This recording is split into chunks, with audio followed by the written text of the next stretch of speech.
Magandang araw sa inyong lahat at welcome sa aking channel. Nagbigay na ng reaksyon si Kapamilya Primetime King Coco Martin sa unti-unting pagbubukas niya sa publiko patungkol sa tunay na relasyon nila ng kapamilya actress na si Julia Montes. Sa latest episode ng Tony Talks nitong linggo, sinabi ni Coco na bagamat hindi sabihin ni Julia, ay nararamdaman daw niyang gusto na nitong ilantad sa publiko ang namamagitan sa kanilang dalawa. Siyempre minsan alam ko, hindi niya man sa akin sinasabi na habang buhay na lang para bang never akong ipapakilala, saad ni Coco. Dagdag pa ng aktor, wala raw kasi sa katangian niya ang pagiging expressive sa kanyang nararamdaman.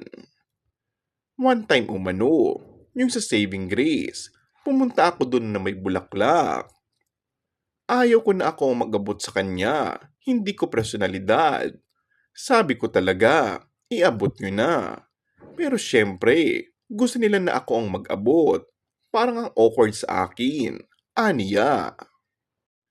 Ngunit nauunawaan naman daw ni Ultimate Multimedia Star Tony Gonzaga si Coco dahil may mga tao raw talagang katulad nito. Matatanda noong 2024 at 2023 ay madalas nang i-flex ni Coco ang makuhang larawan nila ni Julia mula sa kanilang mga gala sa iba't ibang lugar. And that's all for our today's video. Kung bago ka lang sa aking channel ay mag-subscribe at pindutin na rin ang notification bell. Maraming salamat!